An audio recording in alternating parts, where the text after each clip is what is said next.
Bayangkan anda menguruskan sebuah empayar gergasi yang membawa lebih 50 juta penumpang setahun. Tiba-tiba, dalam tempoh 24 jam, seluruh operasi anda disekat.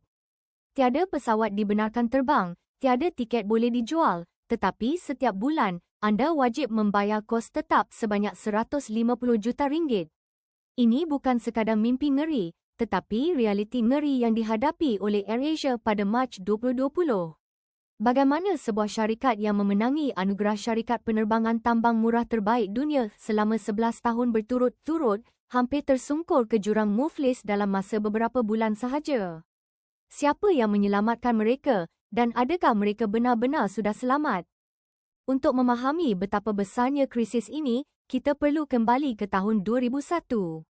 Tan Sri Tony Fernandes dan Datuk Kamarudin Meranon membeli AirAsia yang ketika itu syarat dengan hutang dengan harga simbolik RM1.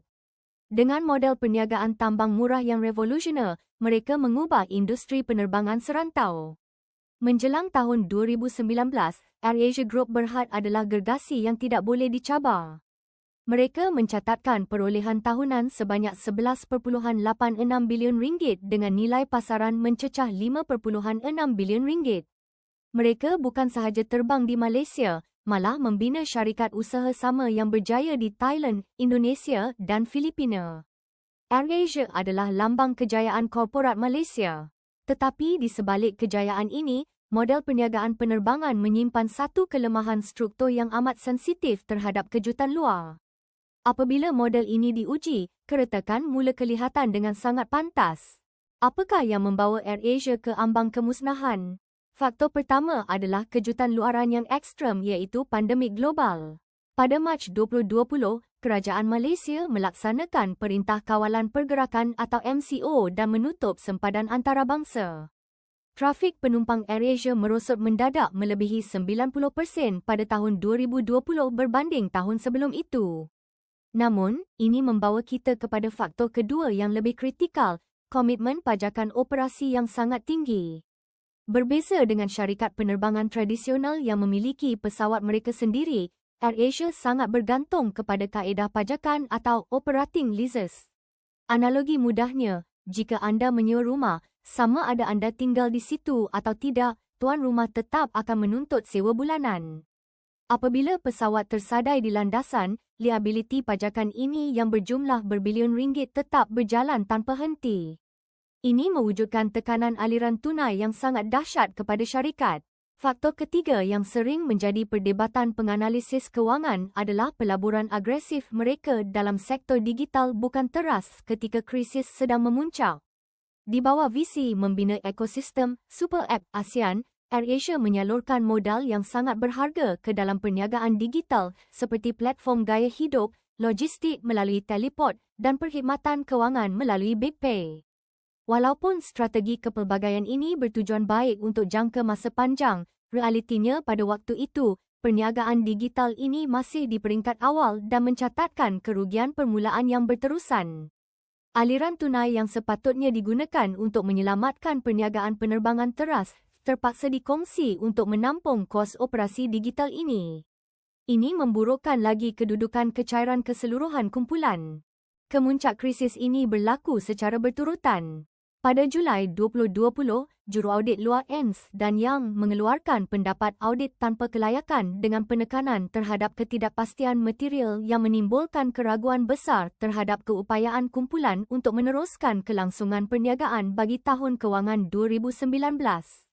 Ini adalah bendera merah yang sangat besar dalam dunia korporat. Isyarat ini mencetuskan kriteria awal untuk status PN17 atau Nota Amalan 17, iaitu status syarikat yang mengalami masalah kewangan di Bursa Malaysia.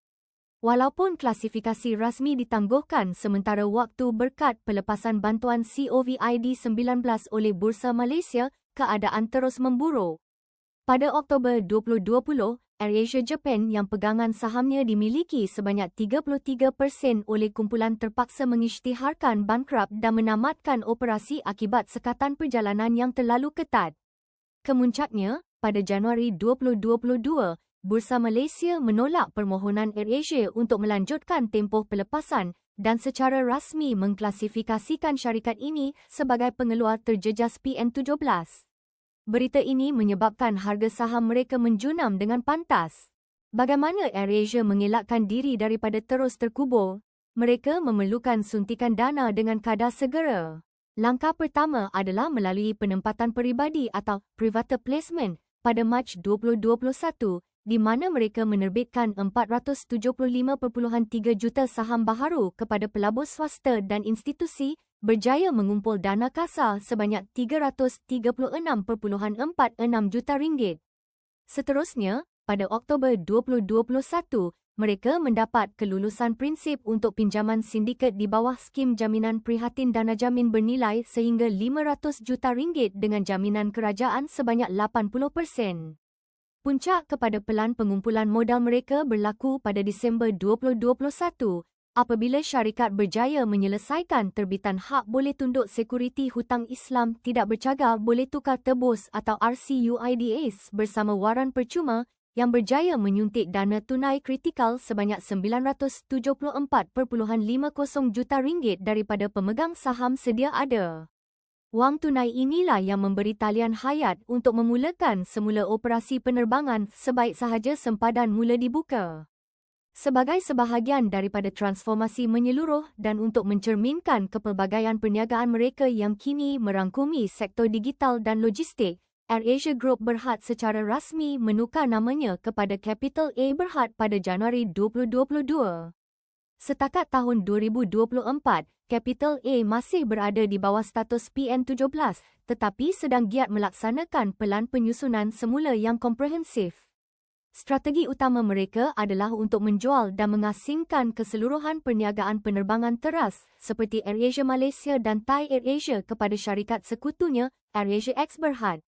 Langkah ini akan menyatukan semua operasi penerbangan di bawah satu entiti tunggal, manakala Capital A akan memberi tumpuan sepenuhnya kepada perkhidmatan sokongan penerbangan dan portfolio digital.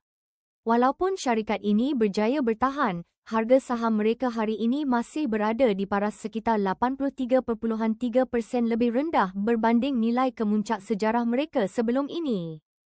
Apakah pengajaran penting daripada krisis Capital A ini untuk pelabur runcit di Malaysia? Pertama, industri penerbangan adalah perniagaan yang sangat intensif modal dengan margin keuntungan yang tipis serta leverage operasi yang tinggi. Sedikit gangguan pada aliran hasil boleh membawa kepada risiko muflis dengan sangat cepat. Kedua, struktur pembiayaan syarikat adalah penentu kelangsungan hidup. Keputusan untuk memilih kaedah pajakan pesawat berbanding pemilikan aset memberikan fleksibiliti semasa waktu baik, tetapi menjadi liability tetap yang membunuh semasa krisis. Ketiga, status PN17 tidak bermakna syarikat itu akan terus ditutup, tetapi proses penyusunan semula selalunya melibatkan pencairan nilai ekuiti pemegang saham sedia ada melalui terbitan saham baharu yang banyak. Sebagai pelabur, kita perlu sentiasa menilai kekuatan kunci kira-kira syarikat, bukan sekadar melihat kepada populariti jenama semata-mata. Sekiranya anda memegang saham AirAsia atau Capital A semasa krisis ini berlaku, apakah tindakan yang anda ambil?